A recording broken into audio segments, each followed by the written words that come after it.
on behalf of both Caltech and the Caltech Alumni Association, welcome back.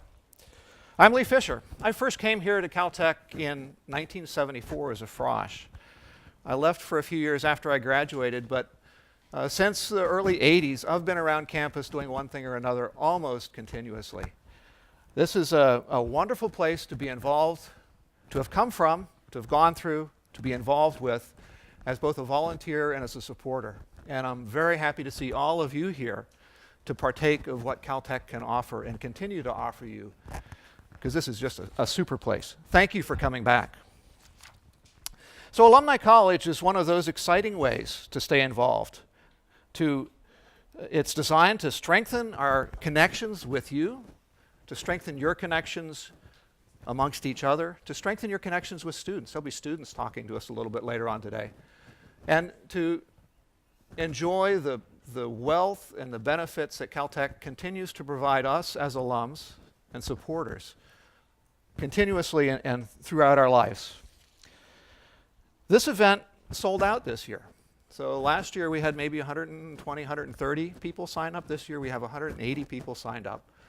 In all, there'll be about 200 people with name tags today. So that's a tremendous accomplishment this year, and it's credit of Ben Tomlin and the Caltech Alumni Association and Professor Wierman and all the organization he did to put this together.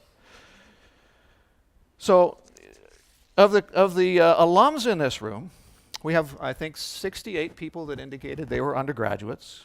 44 people have master's degree, 25 PhDs, 1 E&G, and 30 of you have more than one of those. So amongst those other numbers, 30 people have 2 or 3 degrees. 20 grad students will be here with us at some point during the day, and we have at least 2 postdocs that will be wandering around. So this is a tremendous crowd. As alumni and guests, we are part of a powerful community. The Institute's remarkable contributions to society are exemplified in its alumni, in you. Graduates of Caltech stretch the boundaries of knowledge by applying their quantitative skills and problem-solving abilities broadly and fearlessly. Today's alumni are the beneficiaries of investments that began in us many, many years ago. And thanks to you, the Caltech Alumni Association is able to provide compelling programming, relationship-building events, and career networking opportunities to alumni around the globe and in every walk of life. Through you, through us, you can fund, friend, mentor, hire, and learn from the best. It's your participation and membership in the Caltech Alumni Association that helps make events like Alumni College possible. I'd like to ask members of the Alumni Association in the audience, please stand, just so we can recognize you and thank you.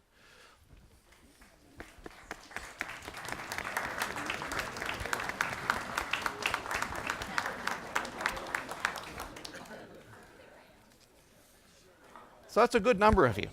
Before we continue, though, I have a few logistical items to mention. For those who have been to this event before, you may note that this year's setup is a little different. Ben and all of the other people on campus that have supported him have put a lot of effort into making this a true production that we can share widely outside this room later on.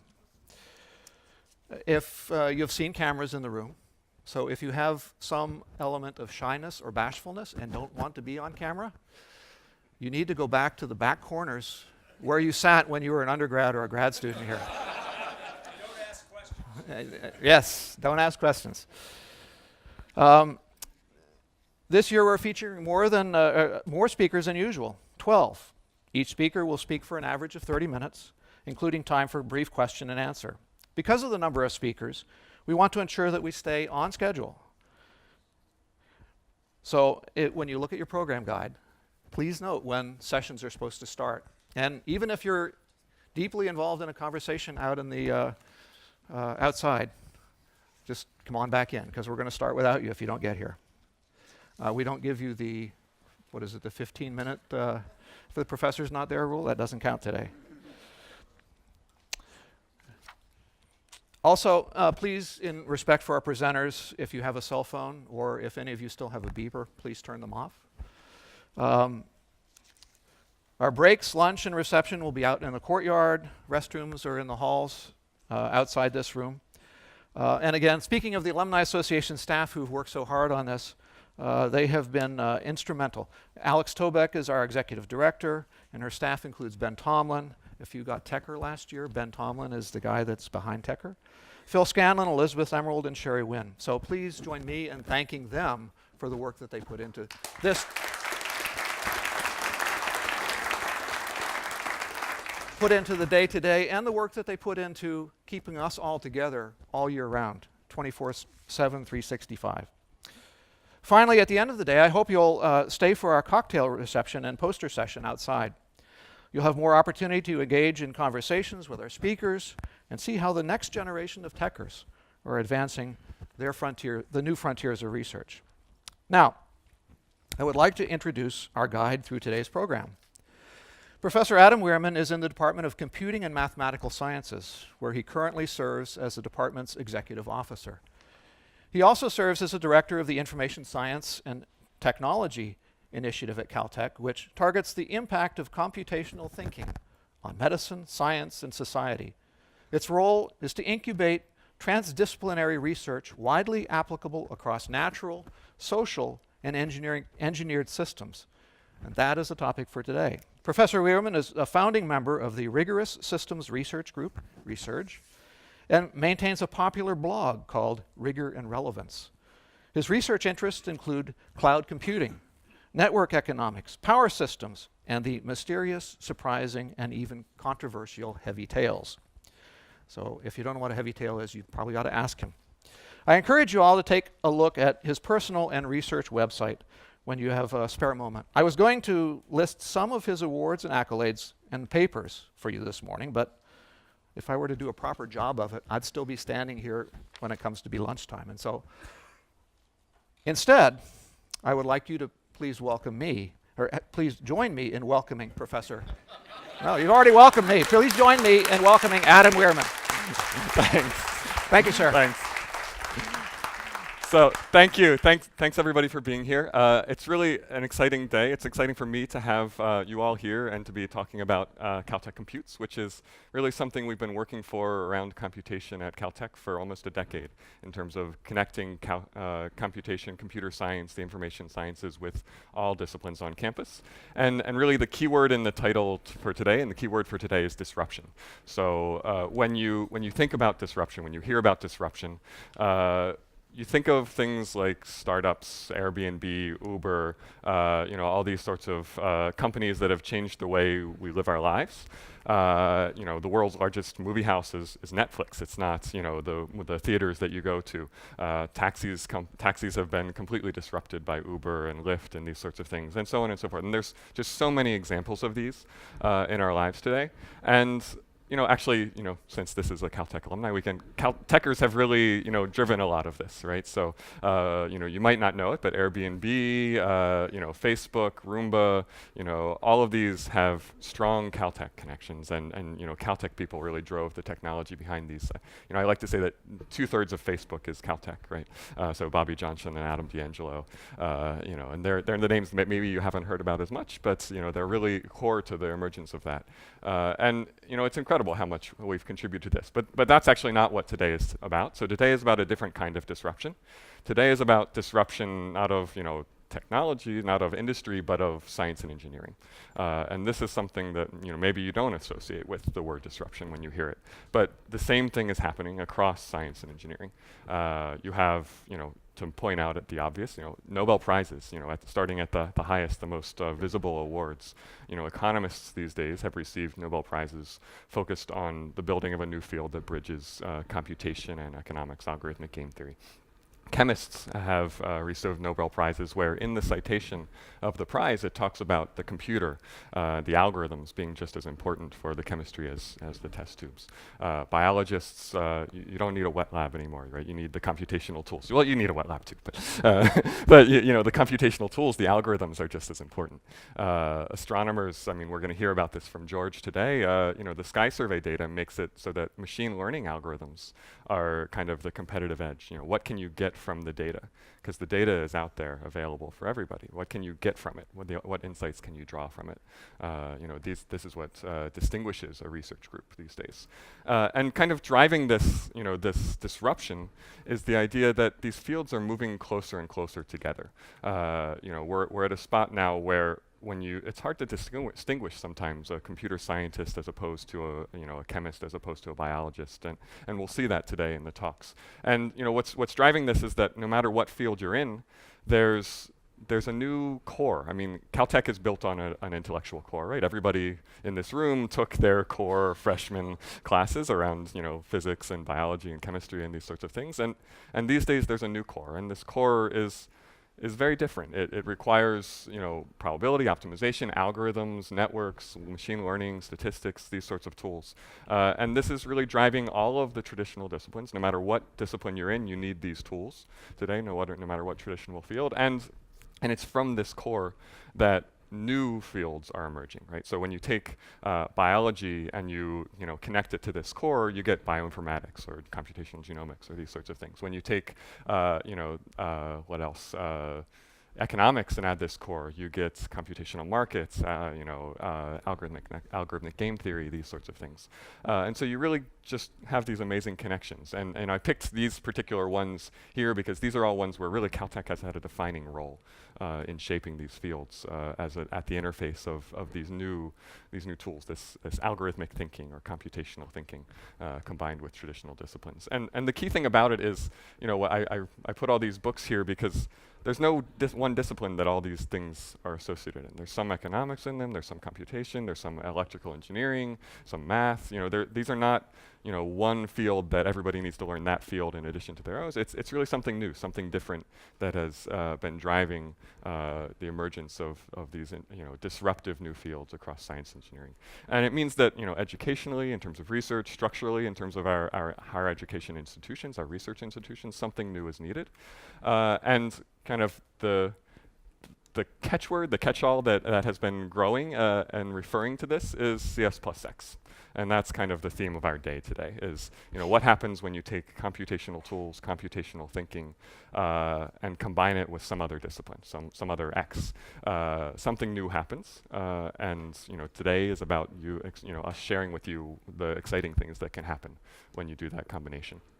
And so, this is a new thing, and so lots of schools are rushing to adopt this. So, Stanford, I know some of you here have also touched other schools in your educational career. So Stanford, these days has been really jumping all over it, as has Northwestern. They all have been introducing this CS plus X story in the last 2 years or so.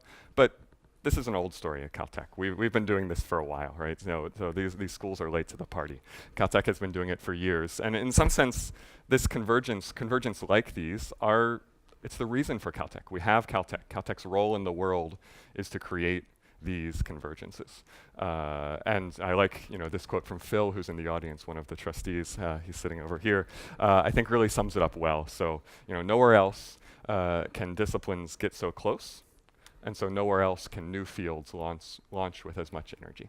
And so, the pictures on my slides are meant to try to convey this, where you have this convergence, and this convergence leads to an explosion, right? And nowhere else besides Caltech can you have an explosion with as much power. Can these new fields launch as strongly as they do? And so, this has been something that Caltech is doing. CS plus X has been something Caltech has been doing for an awfully long time, and awfully well. So I'll start with the recent ones. Just in the last 2 months, if you've been paying attention to the news, you might have seen this. Caltech scientists make Van Gogh painting out of DNA origami. We'll hear a little bit about this today from Lulu. Well, not this particular project, but some of this stuff, related stuff. We'll hear from Yisong today. Some of his work was featured in Sports Illustrated this summer. Probably not the place you go to look for Caltech research, but using human operators to train the cameras and all the cameras on ESPN and these sorts of things.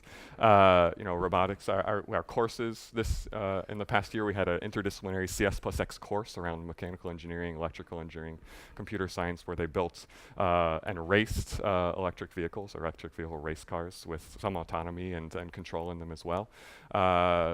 robotics in space, right? So taking autonomous swarms of robotics around space. That one unfortunately won't hear about today, so you can ask me about that one in the breaks. And then another one you probably saw in the news, our robotics team, which has undergraduates from every part of campus, won an international RoboSub competition. So this was schools from all over the world. I really enjoy this one because I'm a swimmer and I go over in the pool, and if you get there early enough, you swim next to the robot in the pool. Very Caltech experience, right? So yeah, I can beat it. Yes. Okay. So yeah. But it's not just a new thing. So those were all in the last 2 months. When you go back further, I guess this is a great audience to ask this question. How many people recognize all three of these faces? Yeah, some of you had a cheat yesterday talking to me. But so we have Feynman, Mead, and Hopfield here. And so, that puts the time period here as, 70s, 80s, 90s, right? And, these are in some sense, the birth of CS plus X at Caltech. You have a physicist, an engineer, a computer scientist, and a chemist and a biologist getting together and teaching a class together. They really taught one of the amazing foundational classes for the field of CS here when they got together. And you look at what came out of that class and their students, and it's incredible. Right? You have the things that you maybe associate, silicon, VLSI. The things that maybe you don't remember but you use every day, optical mice, touchpads, computer music even, computer vision. And then the things that are shaping almost every tech startup today, like deep learning. So, neural nets, the first generation of neural nets began here with these three people. And, there's not a single tech company today that doesn't want to do deep learning for whatever their industry is, right? And the basis of that is neural nets. And really, John Hopfield was the person with these that popularized that. And then, of course, probably you don't associate this with Feynman, but in addition to all of the great physics, quantum computing, right? I mean, these are amazing things that came out of, basically, this combination of CS plus X 30 years ago now. And in the meantime, lots has been happening as well. So institutionally, Caltech made a remarkable commitment to this in the early 2000s. And this was really prescient. I mean, there was no other school at this point that was making a commitment like this, not to grow CS as an individual discipline, but to grow CS as a core for an intellectual landscape. And so I really like this quote. So this is David Baltimore, the president at the time, Nobel Prize winner. Some say biology is the science of the 21st century, but information science will provide the unity to all the sciences. It will be the physics of the 20th century. Information science, the understanding of what constitutes information, how it's transmitted, encoded, and retrieved, is in the throes of a revolution whose societal repercussions will be enormous. Now, the only word I'd change for today would be I should replace revolution with the modern word disruption, right? And this is kind of the mission statement for today, right? And so, what this went, and why he was giving this quote was in the foundation of the Information Science and Technology Initiative, IST, at Caltech, which has been just a remarkable, force for reshaping the landscape here, the intellectual landscape at Caltech. And actually, I should note that this quote is something that I found not by digging through Caltech materials, but I found because as a grad student, I was listening to the Turing Award lecture from Dick Karp. And the Turing Award is like the Nobel Prize for computer science. And at the time, he was really amazed with what Caltech was doing in computer science. And so he spoke for about 5 minutes of his Turing Award lecture about the visionary view of computation in CS plus X at Caltech. And so this is a professor that has nothing to do with Caltech, right? And so it was really, it's remarkable. And so it really shaped kind of my view as a grad student. And the sort of amazing foresight of the initiative doesn't stop there. So this is kind of the press release when IST was formed. And if you go back and you look at it, probably when they were writing this, they were throwing out these outrageous numbers that just made things seem, there's no way we can get this, but this sounds really impressive, right? So 25% of the faculty, 35% of the students in reshaping the landscape. Well, this was an underestimate. I mean, it's amazing. This was in 2003, and at this point now, CS plus X faculty have flooded campus. And it's not just that computer science and electrical engineering have hired these faculty. It's that other disciplines are bringing in researchers that need to connect with computation in their work, right? They depend on this connection with computation for what they do. And so, this is a few of the faces that have made up this surge. And these are actually just the ones in the last about 3 years, if I'm remembering correctly. And you really just have, an amazing thing. Oh yeah, and I couldn't even fit all the pictures on one row, so I added a few more there. And the really special thing about this is you look at them, and it's hard to even give them labels in the traditional sense. So my favorite example for this is Omer. He joined last year after getting his PhD in math, PhD in math, going to Microsoft Research for a postdoc. So computer science for a postdoc, spending 2 years there, and then coming to Caltech as an economist. So he's on the economics faculty here. And of course he has joint appointments in math and computer science, as we all do. We all have our joint appointments at Caltech. But how do you label somebody like that who's trained in 2 different fields and then that he has a faculty position in? And you can go across the board here. Fernando Brandao is another one where he was, across his career having positions across computer science, math, physics, and here he's joined as a physics faculty. And pretty much everyone here, Frederick is a philosopher who also works on machine learning and causality. It's really an amazing set of people. And so, you have all the labels in your program, but if you want to play a little game for yourself during the day, ignore the labels of what people are called and watch their talks and try to guess. For each session, especially the first 3, one is kind of coming from information sciences, CS or EE, and one is from the X, and I have a hard time telling which one is which when I see everybody talk. So I think that's pretty special. And so coming back to this quote, it was a huge underestimate in the way faculty would influence campus, and even more, it was an underestimate on the educational changes that were coming. And so if you look at the educational changes, this is data that I collected over 30 years, so probably overlapping with most of you, at least for a little while in your time here. And you can see, things bop along. Physics was a dominant factor on campus for a long time in terms of the in terms of the largest major. ES kind of was a catch-all. That's why it's so big.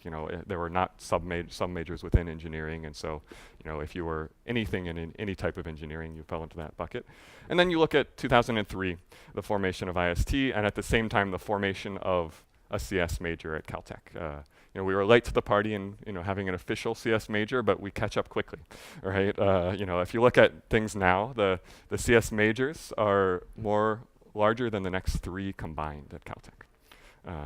And when you add minors, it's over 40% of the undergrad population are minoring in computer science. And something that I'm particularly proud of, we've been working very hard at this, 43% of those are women. And it's not just the majors. When you look at enrollments, computer science is not officially in the core at Caltech, but you don't come to Caltech without taking computer science, right? So you either take CS1 in the fall of your freshman year, or you pass out of it and you take CS2. That's it. You have to have these no matter what discipline you're going to, and the students know this. It's not the faculty telling them to take it. It's, they know it before they've even met with a faculty member on campus. So every Caltech student takes CS1, 70% take CS2. When you look at even the upper level courses like algorithms, a hard mathematical theoretical class, 65% of Caltech undergraduates take algorithms these days. And the largest course on campus, it's not freshman, the core, it's not physics 1, it's not bio 1, it's not these courses, it's graduate machine learning. So there are over 300 people in the graduate machine learning class this fall. It's taught right now, and that's on campus. There's 21,000 if you include everybody that's taking it online. That's true. They haven't finished. The term's still going on. We'll see if they finish. It's a hard class. It's not these MOOCs that other schools offer. And if anybody here wants to learn machine learning, it is a great place. You really learn it through Yasser's. This is Yasser Abu Mustafa's course. It's a great course.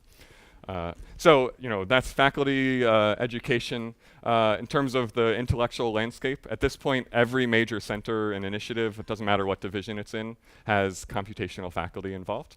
And so it's really, no matter where you look, you see computation, whatever your favorite piece, corner of Caltech is. And you'll see that today. I tried really hard to arrange a set of speakers that covered almost every department or division. We missed geology. We couldn't get the right people in town today. So I apologize for that. But you can come up and ask me, and I'll tell you some CS plus geology stories. But we really, you touch everywhere in this space. And, and it's incredible. So you'll hear about CS plus biology, and, we'll talk about a lot of different things. But if you think historically at Caltech, I mean, mapping the brain and understanding the brain is really a combination of the biological and the computational methods. And Pietro who will be our next, or I guess speaking in the first session, has led the way in some of that work. When you think of what are the big challenges, mapping the genome, these sorts of things. Well, the big idea there is to really view information, to view DNA as an information capsule, and beyond that, to view it as something you can build with, something you can compute with.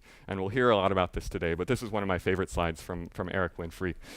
It's a little dated now, but there's been a few years of progress. But at this point, you can see a Moore's law unfolding, not for silicon, but for DNA. And so if you look at the progress with DNA folding or building circuits out of molecules and self-assembly, so even doing robotics out of these molecules. So robotics, you can actually build things that will be little robots and attack little components of cells. You have a Moore's law. You have doubling every 3 years. It's almost even the same pace as what we saw in silicon.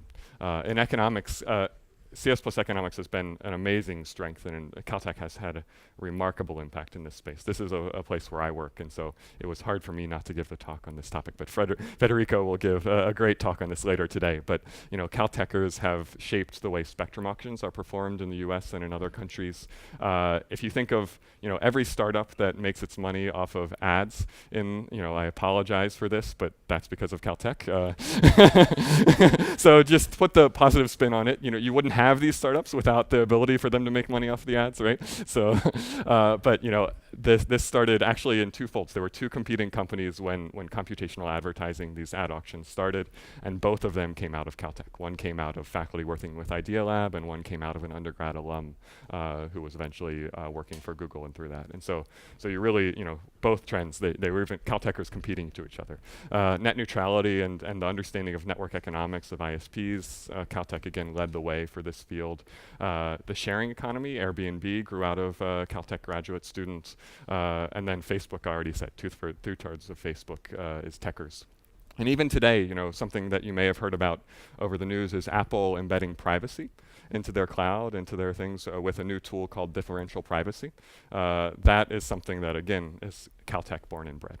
So the idea of how you protect privacy in a provable way in your cloud systems is something that came out of here and came out of our work connecting computer science and economics.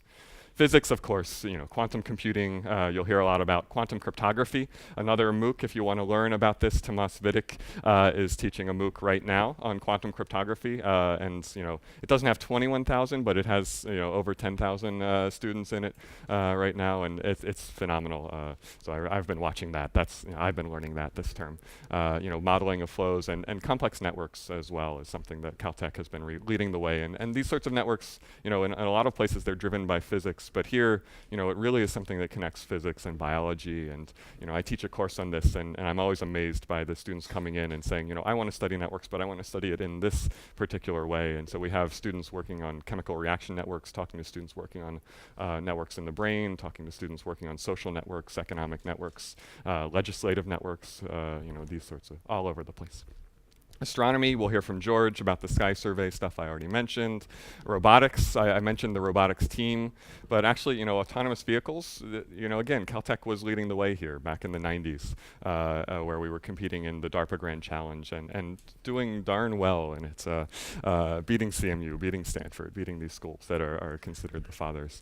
I mentioned, I had this on the previous slide, but I didn't mention it, but this picture on the left is from a company that that one of our graduate student alums founded, Kiva Systems, which now basically provides the robotics that manage warehouses for every major shipping, every major company, basically. So this is any package that's ever delivered to you is carried at least a little while by one of these robots that was designed at Caltech. And of course, Mars. Not many schools can talk about putting robots on Mars. Sustainability, we'll hear about energy from Stephen Lowe later today.